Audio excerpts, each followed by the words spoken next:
अस्सलामु अलैकुम। जब भी कोई किसी की मदद के लिए पहुंचता है तो वो अल्लाह ही के हुक्म से पहुंचता है सुल्तान। वही साहिब अजमत है और हर शय पर कुदरत रखता है।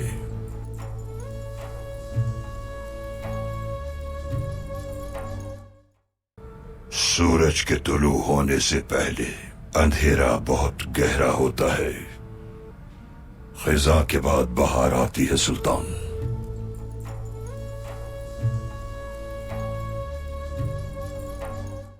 हर वो इंसान जो अल्लाह के दीन की सरबलंदी के लिए मुश्किलात का सामना करता है वो हमेशा अल्लाह की रहमत से सरशार रहता है और कामयाबी उसके कदम चूमती है।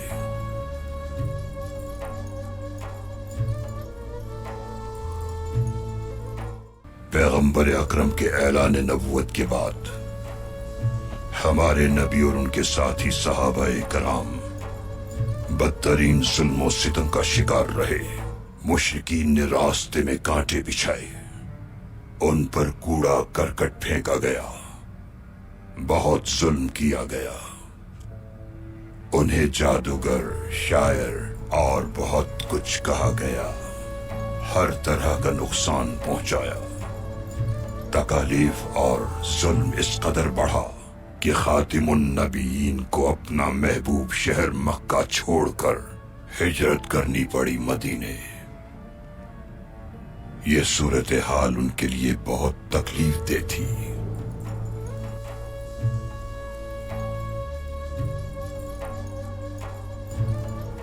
अल्लाह के हर काम में हिकमत पोशीदा होती है। नबी करीम को उनके सब्र का फल उनकी जिंदगी ही में अता कर दिया गया। जहां उनकी जिंदगी मुश्किल कर दी गई थी उसी शहर में वो फातिह बनकर दाखिल हुए।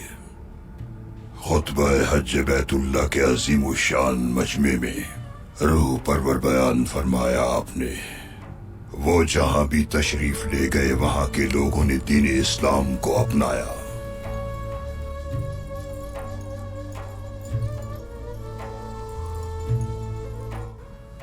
सब्र करना फतहमंदी है। सब्र का फल हमेशा मीठा होता है सुल्तान। इस बयान ने मेरी हिम्मत बढ़ा दी। इसके हर लफ्ज ने उम्मीद दिलाई है मुझे। अल्लाह आपसे राजी रहे। आमीन आमीन।